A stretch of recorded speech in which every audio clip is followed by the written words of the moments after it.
थे, आप ही मेरे सर्वस्व प्राण धन है और आप ही मेरे धन रहेंगे। क्योंकि देखिए प्रेम में कोई मांग नहीं होती मैया, प्रेम में कोई मांग नहीं होती। प्रेम मतलब अपना सर्वस्व प्राण निछावर कर देना, हमारे साथ में हमारा रोम रोम कर देना, हमारी स्वामी जो की प्रसन्नता के लिए, उनकी संतुष्टि के लिए। मेरी लाड़ो प्रसन्न रहा, मुझे और कुछ नहीं चाहिए।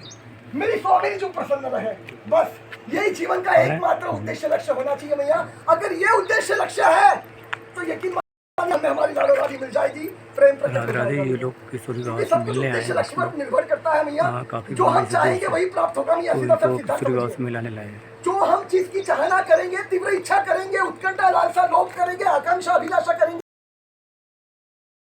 वही हमें प्राप्त होगा। तो एक अंतिम निवेदन करना चाहूंगा भैया आपके श्री चरणों में, ईमानदारी से। मैं बहुत इसमें मेरी औकात नहीं है। जीव का कल्याण और उसकी दुर्गति, जीव का कल्याण और उसकी दुर्गति उसी के हाथ सुनिश्चित है। देखिए एक अंतिम निवेदन करना चाहूंगा, इसको अच्छा लीजिएगा। जो संत महात्मा जन है ना महाराज, वो केवल मार्गदर्शन कर सकते हैं आपका, वो आपको रास्ता दिखा सकते हैं, लेकिन चलना जो है वो हमें पड़ेगा महाराज। बिना चले नहीं होगा महाराज, बोलने सुनने से काम नहीं होगा। समझ पा रहे हैं भैया, समझ पा रहे हैं आप सबसे प्रेमी जन, बोलने सुनने से काम नहीं होगा महाराज, चलना पड़ेगा महाराज। क्योंकि देखिए यहाँ पे एक उदाहरण देना चाहूंगा, ईमानदारी से, मेरी औकात नहीं है। आपने सुना होगा महाराष्ट्र के संत महात्मा है संत तुकाराम महाराज। संत तुकाराम महाराज वो भजनानंदी संत है, उन क्षमा करिएगा, वो भजनानंदी संत है। उनके भजन से उनका शरीर दिव्य हो गया था, चिन्मय हो गया था। और उनके लिए श्री ठाकुर जी ने विमान भेजा था धराधर पर, संसार पृथ्वी लोक में, मृत्यु लोक में। लेकिन सोचिए जब उनके लिए विमान आया, वे अपनी धर्मपत्नी को, अर्धांगिनी को बुला रहे हैं कि चल हमारे लिए श्री ठाकुर जी ने विमान भेजा है, हम हमारे श्यामाश्याम को प्रेम से लाड़ लड़ाएंगे, उनकी सेवा करेंगे।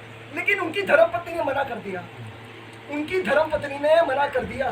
तो मैं भैंस को कौन देखेगा? जी महाराज जी, भैंस को कौन देखेगा? भैंस ये रह जाएगी, उसको कौन देखेगा? अगर हम चले जाएंगे, हम नहीं जाएंगे, पीछे कौन देखेगा? तो कहने का तात्पर्य यही है महाराज जी मैया कि जीव का कल्याण उसी के हाथ में सुनिश्चित है। जिस चीज की हमें तय करना है हमें क्या चाहिए। देखिए हमारे पास दो विकल्प है, हमारे पास दो विकल्प है, दो ऑप्शन है। संसार में रहकर जैसे माया नचाए वैसे नाचे, माया की कठपुतली बनकर नाचे, या फिर हमें लाड़ो की कठपुतली बननी है। हमें लाड़ो जैसे नचाए वैसे नाचना है। अगर लाड़ो जैसे नचाए वैसे नाचना है भैया, तो नाम को प्राण बनाना पड़ेगा, और कोई विकल्प नहीं है। और कोई देखिए मैं अपने मन के शब्द नहीं कह रहा, ये शास्त्र प्रमाण है। कली काले नाम रूपे श्री कृष्ण अवतार, नाम हिते है सर्व जगत विस्तार, हरे नाम ऐवत केवलम कलौ नास्ति भक्ति व गति रथा श्री कृष्ण संकेत। मैया प्रेम प्रकट करने वाला एकमात्र हरि का नाम है, एकमात्र हरि के नाम को प्राण बनाना पड़ेगा मैया, और कोई विकल्प नहीं है, और कोई विकल्प नहीं है, और कोई विकल्प नहीं है, और कोई विकल्प नहीं। लड्डू है नहीं बाबा? लड्डू जी महाराज जी, हमारे लड्डू हैं वो। लड्डू महाराज क्षमा करिए खत्म हो गए। मैं ऐसा निवेदन करा है, आएंगे तो मैं आपको दे दूंगा महाराज जी। घर पर 4-5 महीने हो गए लड्डू। जी जी जी, वो भैया अभी घर भी थी ना महाराज जी, उसका उन्होंने भेजे नहीं, क्षमा करिएगा। वो अभी ठंडी में भेजेंगे या बारिश में भी भेजेंगे महाराज, क्षमा करिएगा महाराज, क्षमा करिएगा जी। तो मतलब कहने का तात्पर्य है मैया महाराज जी, आगे चलो मेरे से यही भीख मांगता हूँ, नाम को प्राण बनाइए, निरंतर मन को डुबा दीजिए।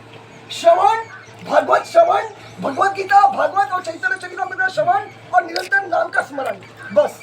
और हरि के नाम का प्रसाद, बाहर का कुछ मत लीजिएगा, आपसे प्रार्थना है। क्योंकि देखिए अन्न जो है ना, हम जो अन्न सेवन करते हैं ये बहुत महत्वपूर्ण होता है। क्योंकि जैसा अन्न वैसा मन, ये सीधा हमारे मन पर प्रभाव डालता है, हमारे भाव को खराब कर देता है, दूषित कर देता है। तो आपसे प्रार्थना है महाप्रसाद रखिएगा, आपसे प्रार्थना है महाप्रसाद के सिवा कुछ सेवन मत करेगा जी जी। बस एक ही प्रार्थना है, भीख मांगता आपके चरण में। हरि आनंद करना कृपा करिए, हमको आपसे मिले। नहीं, मेरी को बड़ा अनुग्रह किया, बहुत बहुत कृपा करी ऐसी। नहीं, सब करने वाली राधा रानी है, सब करने वाली किशोरी जो है महाराज, यकीन मानिए मैं झूठ नहीं बोल रहा हूँ, मेरी कोई औकात नहीं महाराज। मैं तो हारा व्यक्ति के सीधा सब सिद्धांत समझेगा, मैं झूठ नहीं बोल रहा है, गलती मैं अपने लिए कह रहा हूँ। महाराज मुझे बताइए, एक भिखारी दूसरे की मदद कर सकता है? बताइए महाराज, मैं अभी तक भिखारी भी नहीं बना, अभी तक मैं भिखारी भी नहीं बना, उसी की प्रतीक्षा में हूँ। आपने तो बहुत बड़ी मदद कर दी। आप हृदय से प्रार्थना कर दीजिए, प्रेमी जी आपके चलो भीख मांगता हूँ, बस जल्द से जल्द भिखारी बना दीजिए मुझे, जल्द भिखारी बना दीजिए, ताकि जल्द से मैं लाड़ों की सेवा चला जा सकूँ हमेशा के लिए। मुझे और कुछ नहीं चाहिए महाराज, मेरी लाड़ों का भिखारी बनना है, उनके चरणों का कुत्ता बनना है मुझे, और कुछ नहीं चाहिए। ठाकुर जी भी तो भिखारी है, ठाकुर जी भी तो भिखारी है जो बरसाने में आता है। वो तो है, फिर? लेकिन मैं तो वो भी नहीं बोला महाराज अभी तक।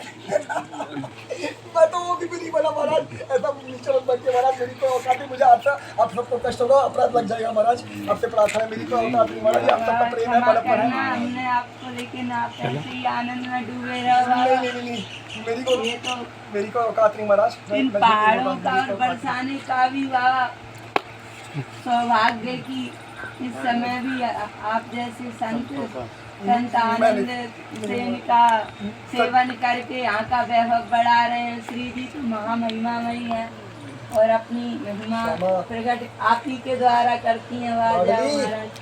नहीं ऐसा मत करिए, ऐसा अरे ये तुम लोग तो ये जस्ती करते हैं, कुछ नहीं, आप जब तक कुछ नहीं करोगे तो कैसे? राधे श्याम, जय जय श्री हरिवंश, राधे राधे। अब दंडवत करने लगना सब लोग। राधे चलो। राधे, जाओ प्रणाम उठ जाओ करो, महाराज। जा। बड़ी माताई प्रणाम कर लो, ये बड़ी कृपा हुई है। जय जय श्री राधे।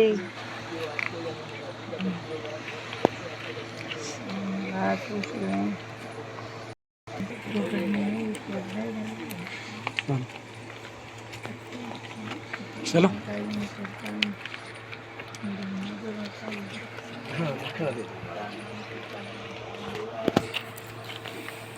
लाडली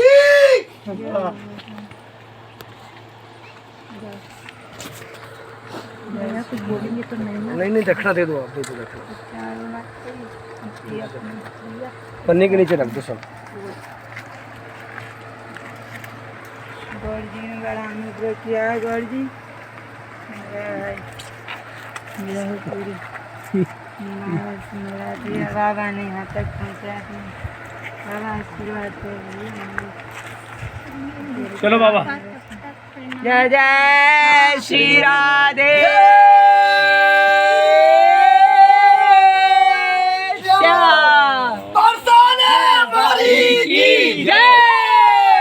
विद्वान दुलारी की जय राधा रानी की जय।